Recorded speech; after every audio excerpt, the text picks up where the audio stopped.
Olá, seja bem-vinda, seja bem-vindo. Esse vídeo será sobre derivação simbólica e como implementá-la em Lisp. Derivação simbólica é algo que eu comentei nos vídeos passados e é um dos jeitos de se fazer a derivação, tanto manualmente como no computador, de uma maneira não aproximada, de uma maneira teoricamente exata. Não necessariamente exata no computador, mas exata e correta teoricamente. E o que é derivação simbólica? É basicamente você aplicar regras a partir de uma tabela de regras em expressões matemáticas. Isso aqui é uma tabela quase gramatical mesmo, é a gramática da nossa notação usual da matemática. Essas regras decorrem das propriedades do limite, da propriedade da derivada, na verdade a maioria delas são propriedades da derivação. E a derivação simbólica consiste em manipular os símbolos dessa maneira. É o que nós aprendemos na faculdade, e é o que eu espero mostrar hoje para vocês como implementar no computador, pelo menos de uma maneira simples, inicialmente. O que nós vamos fazer é uma versão muito pior do que esse site aqui faz, Derivative Calculator. Nesse site aqui, eu usei muito na universidade, você simplesmente digita uma expressão, ele consegue achar, na maioria das vezes, uma derivada bem bonitinha, simplificada e exata. E não só isso, ele te mostra os passos que você tem que seguir para chegar nessa derivada. É um site bem esperto, ele tem muitos detalhes. Inclusive tem como plotar a função e a derivada. E ele aqui no final, infelizmente em inglês, tem uma seção que explica como ele faz esse processo todo, pelo menos a parte mais bruta dele, né? Essa parte de JavaScript aqui é outra história. E como é que funciona? Bem, ele primeiro traduz essa expressão matemática para uma árvore sintática. Ele faz isso com uma coisa chamada parser, uma operação chamada parsing. Nós não vamos ter que fazer isso graças à natureza do Lisp. As expressões em Lisp já estão nessa forma. E depois de estar nessa árvore sintática, ele vai processá-la de novo para achar a derivada e depois tirar coisas representáveis graficamente disso. Ele não fala aqui no desenho, mas está escrito no texto, e é óbvio pela utilização, que ele tem muitos algoritmos de simplificação dessas expressões. Nós vamos encontrar esse problema quando implementarmos. Para implementar isso, eu pensei em fazer uma espécie de função principal chamada, sei lá, derive, derivar, que é uma espécie de dispatcher que vai olhar para cada operação, vai olhar para uma expressão e vai ver se ela é ou um número ou uma variável, ou se ela é uma expressão. Se ela for um número ou uma variável, ela vai ver se é a variável que eu quero e vai derivar de acordo com isso. Se ela for uma expressão, ela tem que ver qual tipo de expressão e basicamente copiar, ver qual regra da nossa tabela se aplica aqui. E essas funções eu planejo, eu acho, fazer uma função para cada regra dessa aqui. Notem só que essa tabela, ela também já está com a regra da cadeia embutida nela. Sempre tem uma derivada da função aqui. Isso vai ser muito útil porque facilita um pouco o código. Eu vou tentar fazer um esqueleto aqui e viajar no tempo e a gente já conversa.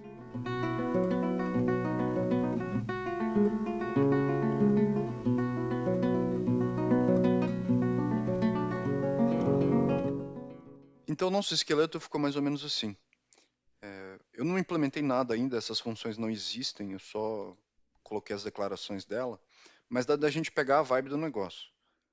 Essa variável aqui, ela vai ser, por exemplo, eu vou chamar essa função assim, tipo derive, o símbolo x e vamos dizer x vezes x ao quadrado.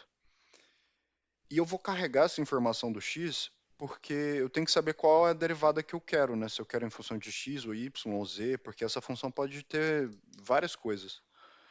E dependendo disso, essa variável é tratada como uma variável ou um número. E o que essa função... Então isso aqui vai ficar sendo carregado em todas elas, por isso que ela sempre tem a mesma cara. Elas sempre vão aceitar a direção da derivada e a subexpressão que elas vão analisar. E se essa expressão for uma lista, ela vai pegar a cabeça da lista com esse char, e que provavelmente vai ser uma operação matemática, uma função, e vai analisar qual é. E dependendo de qual é, ela vai. Isso aqui é como se fosse a nossa tabela de derivadas, né? Dependendo de qual é a operação, a gente vai aplicar uma certa regra. Se ela não for uma lista, ou ela é uma coisa que vai dar um erro, ou ela é um número, ou uma variável. Aí a gente vai derivar ela de acordo com isso. De novo, de acordo com a nossa tabela. É, por exemplo, essas regras aqui, ó, a derivada da constante é zero, a derivada de x em função de x é 1. Se fosse derivada de y em função de y, seria 1 também. Eu vou implementar elas e a gente já pode passar para testar o código.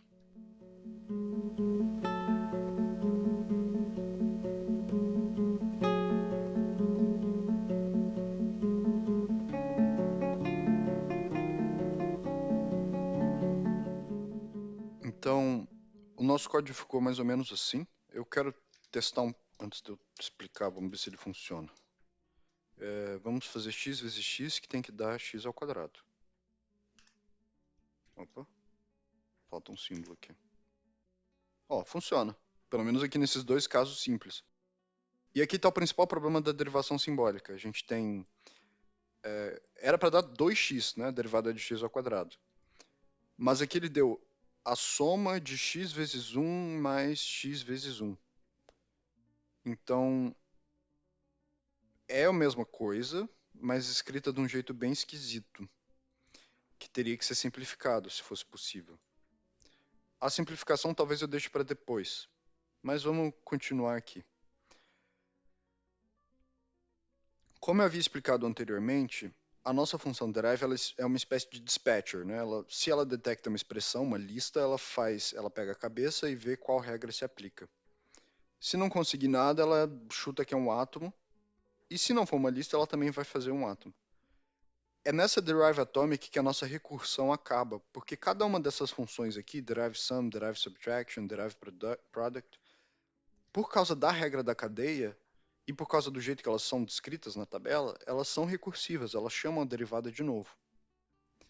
Mas aqui ela não chama de novo. Se for uma lista, ela vai retornar aquela coisa. Ela não quer nada a ver com isso. Não vai derivar, mas vai retornar. Agora, se a nossa variável for a variável que nós queremos, ela vai dar 1.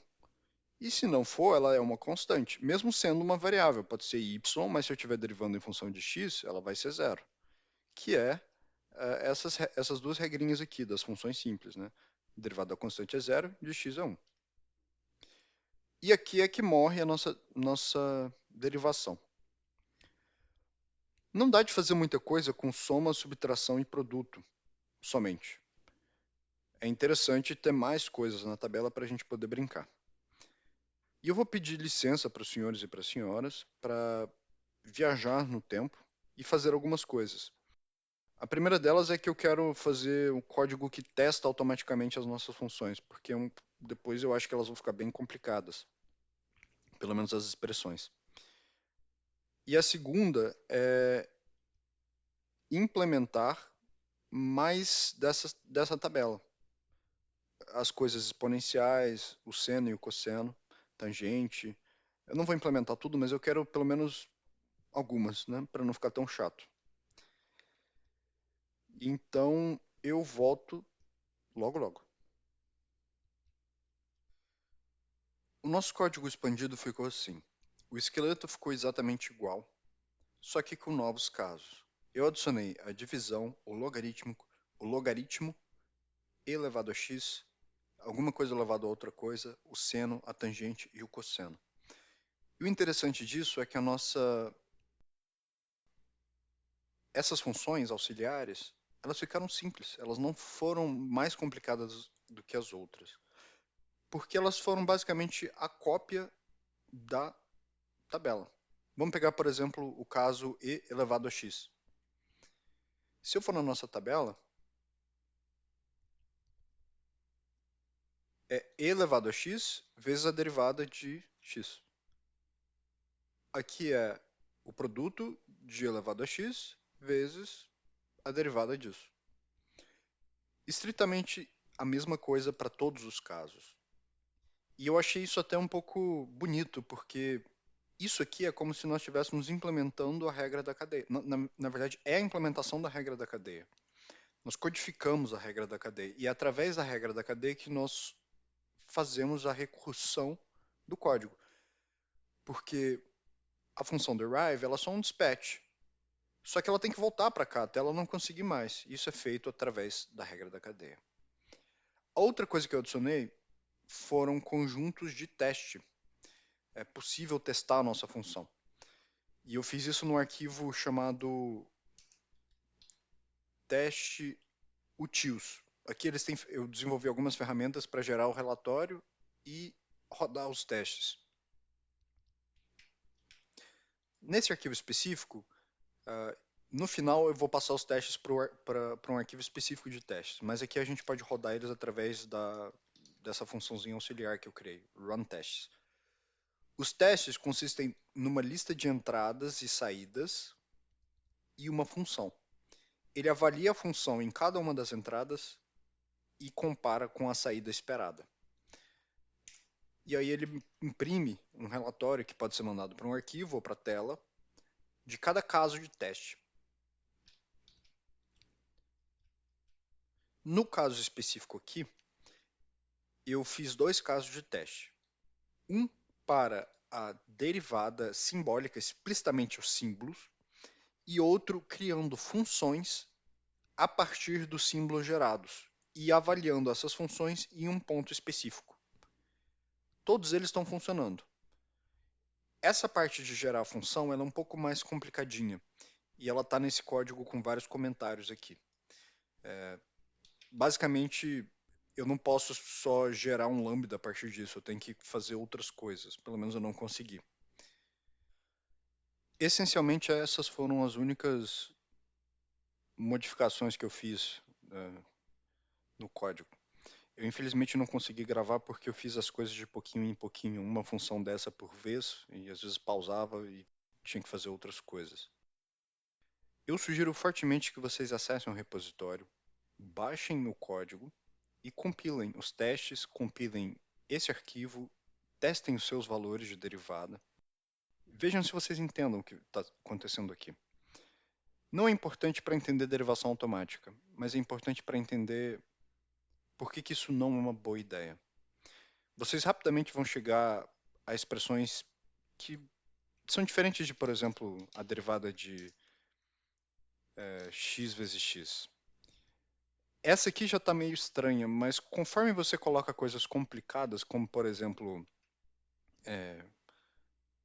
seno de x mais 1 elevado a x, ou outras funções, até que não tem muitas coisas, vocês veem que ela dá resultados bem grandes. E é basicamente por isso que a gente não usa derivação simbólica para mastigar números, calcular coisas muito grandes, muito rápido e em grande volume. Ela gera cálculos espúrios que não são necessários, mas que geram um valor correto.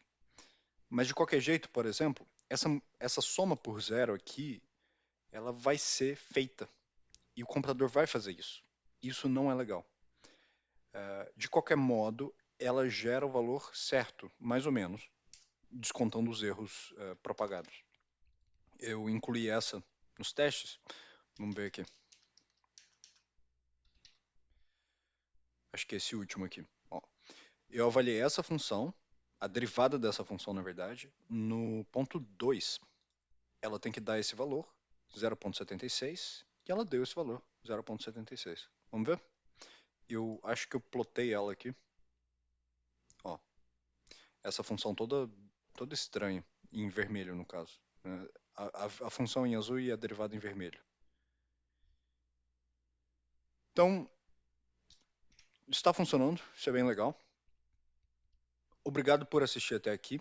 Sinto muito que eu não consegui gravar a escrita do código inteiro. E acesse o repositório. Lá tem as instruções de como compilar isso aqui e testar. Até o próximo vídeo. Obrigado.